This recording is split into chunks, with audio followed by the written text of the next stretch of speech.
ध्वजम। प्रभु, मुझे मगध कारावास से कुछ बंदी राजाओं ने भेजा है पत्र लेकर के, जिन्हें जरासंध ने जो है बंदी बना लिया है। और उन्होंने ये संदेशा भेजा है प्रभु कि आप आए और आप आकर के इस जरासंध का विनाश करें और इसको मार करके आप उन राजाओं को मुक्त करें। ये उन्होंने आपसे प्रार्थना करी है। और ये चर्चा चल ही रही थी कि उसी समय ब्रह्मा जी के पुत्र नारद जी महाराज पहुंच गए वहीं पर, नारायण नारायण नारायण करते हुए। जो ही पहुंचे तो भगवान श्री कृष्णचंद्र जी उठ खड़े हुए। उन्होंने प्रणाम किया और प्रणाम करके बोले कि नारद जी, आप तो तीनों लोक में भ्रमण करते रहते हैं, बताइए कहाँ जा रहे हैं, कहाँ से आना हो रहा है, और कोई समाचार बताइए, क्या संदेशा लेके आई। और तब नारद जी महाराज ने कहा कि मैं तो संदेशा लेकर ही आया हूं, मैं संदेशा लेकर ही आया हूं। आजकल पांडव लोग बड़े प्रसन्न रह रहे हैं और एक नया राजधानी बनाया है उन लोगों ने, और जिसका नाम है इंद्रप्रस्थ, जिसे आजकल हम लोग दिल्ली कहते हैं। उसका नाम पहले था इंद्रप्रस्थ, पहले क्या अब भी है, लेकिन नाम बदल गया दिल्ली। तो वही जगह है जिसका नाम है इंद्रप्रस्थ। ये तो अंग्रेजी जमाने के लोग आए, सो कितने ऐसे नगर का जो नाम है उसे बदल करके कुछ और कर दिए। जैसे इंद्रप्रस्थ का नाम कर दिए दिल्ली, भाग्यनगर का नाम कर दिए हैदराबाद, संभाजी नगर का नाम कर दिए औरंगाबाद, और हरिगढ़ का नाम कर दिए अलीगढ़। इस प्रकार से कितने ऐसे नगर हैं जिनके नाम को उन लोगों ने बदल दिया। नारद जी बोले कि इंद्रप्रस्थ में पांडव जो है राजसूय यज्ञ करना चाहते हैं और उन्होंने आपको याद किया है, अतः आपको वहां जाना चाहिए। और तब भगवान कृष्ण ने कहा कि मेरे पांडवों ने मुझे याद किया है, राजसूय यज्ञ करना चाहते हैं, अतः मैं तो उनसे मिलने के लिए जरूर जाऊंगा। और उद्धव जी से जो है ये बात कह करके, सहमति लेकर के, अपनी रानियों को साथ में लेकर के भगवान कृष्णचंद्र जी महाराज इंद्रप्रस्थ में पहुंच गए। और जैसे ही पांडवों ने भगवान कृष्ण को देखा सो हृदय से लगा करके सभी लोग मिलने लगे। सबों ने एक दूसरे से कुशल क्षेम पूछा और फिर भगवान ने कहा कि भैया, मैंने सुनी है कि आप राजधानी में राजसूय यज्ञ करना चाहते हैं। धर्मराज ने कहा कि हाँ कान्हा, मैं राजसूय यज्ञ करना चाहता हूं और इसीलिए तो मैंने तुम्हें बुलाया है, इसीलिए तो मैंने तुम्हें याद किया। और तब भगवान कृष्ण ने कहा कि भैया, क्या आपने सभी राजाओं को जीत लिया, सभी दिशाओं के राजाओं को जीत लिया आपने? और तब धर्मराज युधिष्ठिर ने कहा कि कन्हैया, मैंने सभी राजाओं को तो जीत लिया, लेकिन जो मगध देश का राजा है जिसका नाम है जरासंध, उसके पास में इतनी ज्यादा सेना है कि उसको जीतना तो नामुमकिन लग रहा है। मैं आखिर कैसे उसे जीतूं? और तब भगवान कृष्ण ने कहा, जब तुमने जरासंध को नहीं जीता अभी तक से, तो तुम राजसूय यज्ञ कैसे करना चाहते? राजसूय यज्ञ कैसे करोगे? और तब धर्मराज ने कहा कि कान्हा तुम ही कोई उपाय बताओ।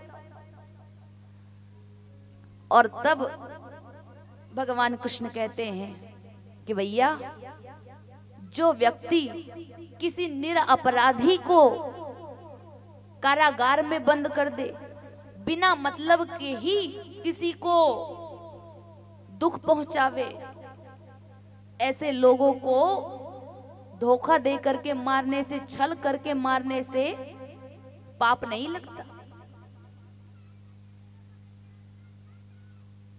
मैं उसको देखता हूं कि कैसे उसे मारना है।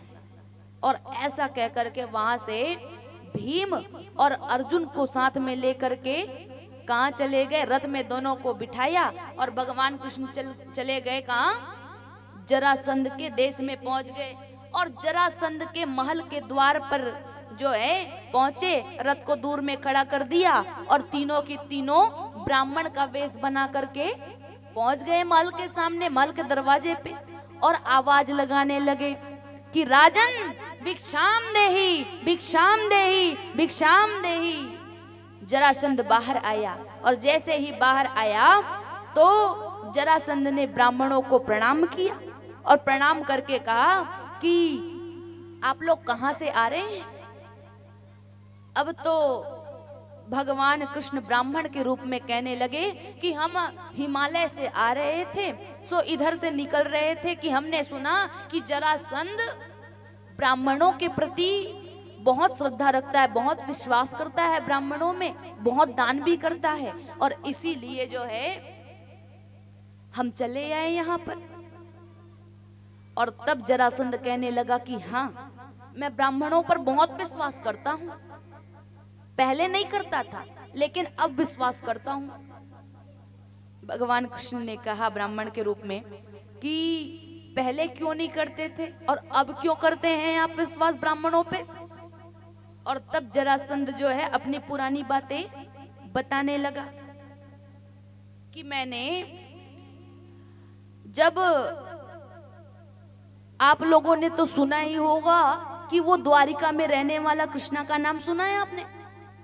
अब भगवान कृष्ण अपने आप को नहीं जानेंगे क्या? ब्राह्मण बन के आए हैं ना। तो ये जरासंध कह रहा है कि वो द्वारिका में रहने वाले कृष्ण का नाम आपने सुना? बोले हाँ हाँ सुना है। तो क्या हो गया? बोले कि वो पहले रहता था मथुरा में, और मैंने मथुरा में कितनी बार चढ़ाई करी, 23 अक्षौहिणी सेना लेकर के मैंने चढ़ाई करी, लेकिन उसे फर्क नहीं पड़ा, लेकिन उसे फर्क ही नहीं पड़ा भाई। और तब मैंने 11,000 ब्राह्मणों को साथ में लेकर के बुलवा करके अनुष्ठान करवाया और ब्राह्मणों से ये कहा कि यदि तुम्हारे अनुष्ठान के बाद मैं चढ़ाई करूं और चढ़ाई करने पर वो कान्हा जो है उससे यदि मैं युद्ध में जीत जाऊं तो मैं तुम सभी को माला माल कर दूंगा, और यदि उसे मैं नहीं जीत पाया तो तुम सबका सिर धड़ से अलग कर दूंगा, ऐसा मैंने कहा। और जब उन लोगों ने अनुष्ठान किया तो सही में जब अंतिम बार मैंने चढ़ाई करी तब तो वो मुझे जो है पीठ दिखा करके भाग गया, और सुना हूं कि आजकल वो द्वारिका में समुद्र के बीच में जो है द्वारिका नगरी बसा करके रहता है। रण छोड़ करके भाग गया, डर करके भाग गया, और तभी से मैं उन ब्राह्मणों पर विश्वास करने लगा हूं। भगवान जो है मुस्कुराने लगे, भगवान मुस्कुराने लगे, और भगवान की पहचान है उनकी हंसी। अब जरासंध सोचने लगा कि ये हंसी कुछ जानी पहचानी लगती है, ये हंसी कुछ जानी पहचानी लग रही है। कौन हो तुम? ऐसा लग रहा है कि मैंने कहीं तुमको देखा है। ब्राह्मण देवता ने कहा कि हाँ हाँ बिल्कुल देखा है। जब 11,000 ब्राह्मणों को आपने बुलवाया था तो उसी में एक मैं भी तो था, मैं भी आया था अनुष्ठान करने के लिए, और तब आपसे जान पहचान भी हो गई थी। अच्छा अच्छा। अब भगवान कृष्ण कहने लगे ब्राह्मण के रूप में कि आज हम आपसे भिक्षा लेने के लिए आए हैं, हम आपसे भिक्षा लेने के लिए आए हैं। और तब जरासंध कहने लगा कि बोलो क्या चाहिए भिक्षा में। और तब भगवान कहने लगे क्या, युद्धम नो देहि राजेंद्र द्वंद्वशो यदि मन्यसे युद्धर्थी नो वयम प्राप्ता राजन्या नाम न कांचिना। राजन, हमें कोई अन्न रुपया पैसा हीरा मोती पन्ना पुखराज मणि माणिक ये सब नहीं चाहिए, हमें तो तुम युद्ध दो, हमसे युद्ध करो। और तब जरासंध कहने लगा कि तुम लोग ब्राह्मण नहीं हो, तुम ब्राह्मण हो ही नहीं सकते, क्योंकि ब्राह्मण कभी युद्ध मांगते ही नहीं। मैंने कहा है कि मैं दूंगा तो बिल्कुल दूंगा, मैं तुमसे युद्ध करूंगा, लेकिन पहले ये बताओ कि तुम तीनों आखिर हो कौन। करूंगा मैं युद्ध, लेकिन बताओ कि आखिर तुम तीनों हो कौन, अपना सही सही परिचय तो दो। और तब भगवान कृष्ण ने बताया कि ये है भीम और ये है अर्जुन, और मैं हूं तुम्हारा पुराना दुश्मन द्वारिकाधीश, द्वारिका में रहने लग गया हूं आज। और तब जरासंध कहने लगा कि हाँ, मुझे तो थोड़ा थोड़ा दाल में कुछ काला नजर आ ही रहा था, लेकिन पता चला कि पूरी दाल ही काली है, क्योंकि सांवरे सलोने यहाँ पर पहुंचे हुए हैं। तो भगवान कृष्ण ने कहा कि युद्ध करो। जरासंध ने कहा तुमसे? बोले करो। बोले तुमसे युद्ध नहीं करूंगा। क्यों नहीं करोगे? बोले एक बार तुम पीठ दिखा करके मुझे भाग चुके हो, और मैं ऐसे रणछोड़ से युद्ध नहीं करता। बोले किससे करोगे? ये अर्जुन, इससे भी नहीं करूंगा, ये तो युद्ध करने के लायक ही नहीं, ये तो एक बार बृहन्नला बन गया था, इससे मैं युद्ध नहीं करता। और तब भीम की ओर देखा, और भीम की ओर देख करके ये कहने लगा ये जरासंध कि हाँ, ये भीम है भाई मेरे लायक योद्धा, इससे मैं युद्ध करूंगा। और तब जो है अर्जुन और भगवान कृष्ण की ओर देख करके ये भीम हंसने लगा। भीम ये सोच करके हंसने लगा कि मतलब मेरे से कम मान लिए भगवान कृष्ण को, और ये अर्जुन को, ये दोनों मुझसे कम है, इसीलिए इनको हटा दिए, मुझे अच्छा माने। भगवान कृष्ण ने मन में कहा कि हाँ, अभी तो बड़ी खुशी हो रही है, बड़े आनंदित लग रहे हो, जब पड़ेगा ना मुक्का तब पता चलेगा कि किससे पाला पड़ा है। जरासंध कोई ऐसा वैसा थोड़ी ना है, महाबलवान राजा है। अब तो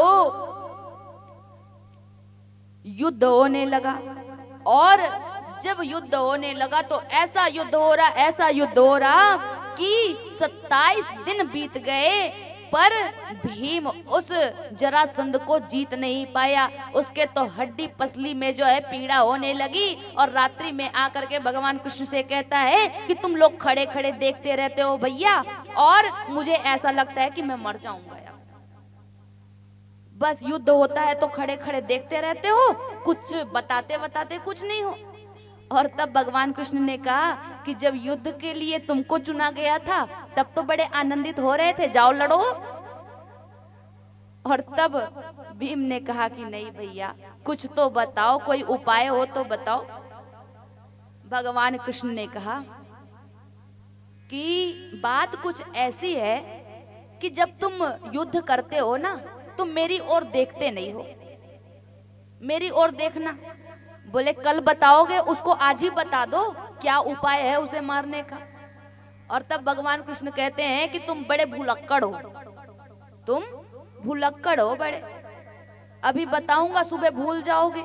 इससे अच्छा यह है कि जब युद्ध प्रारंभ हो तो तुम मेरी ओर देखना, बस इतना सा याद रखना कि मुझे देखना है।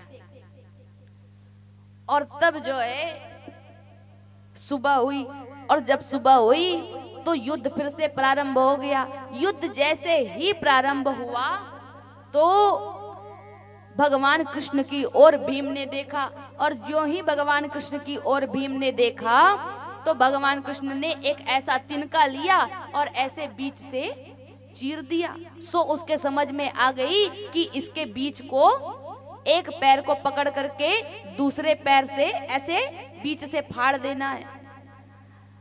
अब तो भीम लड़ते लड़ते लड़ते लड़ते उसके एक पैर को अपने पैरों से दबा लिया और दूसरे पैर को हाथ से पकड़ के बीच से चीर डाला और चीर करके फेंक दिया और भगवान की ओर देखने लगा, मुस्कुराने लगा कि हाँ आज तो काम बन गया। इधर तो ये मुस्कुरा रहे हैं और उधर से जरासंध ऐसे ऐसे आकर के जुड़ गया और जुड़ करके जीवित हो गया और गदा उठा करके जो मारा कि भीम फिर से व्याकुल हो गया। भीम जब व्याकुल हो गया तो आज भगवान कृष्ण से जाकर के फिर रात्रि में कहने लगा कि वाह भैया, आपने जैसा कहा था बिल्कुल मैंने वैसा किया, आपकी ओर देखा भी, आपने जो बताया वो भी किया, लेकिन फिर भी काम नहीं बना, फिर भी काम नहीं बना। अब क्या करूं? भगवान कृष्ण ने कहा वही तो, देखने के लिए बोला हूं तो थोड़ा समय तो देना चाहिए मुझे। देखने के लिए बोला, थोड़ा सा देखा, आधा अधूरा देखा और फिर लड़ने लग गए। कल पूरा पूरा देखना। भीम ने कहा चलो ठीक है, ये भी करके देख लेते। फिर सुबह हुई, युद्ध प्रारंभ हुआ और जैसे ही युद्ध प्रारंभ हुआ तो भगवान कृष्ण ने फिर से ऐसा एक तिनका लिया और ज्यों ही तिनका लेकर के बीच से चीरा, एक को इधर और एक को इधर, और जैसे ही भीम ने देखा तो उसके एक पैर को फिर से उसने अपने पैर से दबाया, दूसरे पैर को पकड़ करके बीच से चीर दिया और एक भाग इधर और दूसरा भाग इधर, और दोनों आया तो जरूर लेकिन जुड़ नहीं पाया और वहीं पर तड़प तड़प करके जरासंध की मृत्यु हो गई, उसका उद्धार हो गया। बोली द्वारिकाधीश भगवान की। और उसके पश्चात जरासंध की मृत्यु हुई। जरासंध के पुत्र सहदेव को जो है मगध का राजा बनाया गया और उन कैदी राजाओं को बंधन से मुक्त किया, मुक्ति दिलाई और उसके पश्चात इंद्रप्रस्थ में आए और यज्ञ की तैयारी शुरू हुई।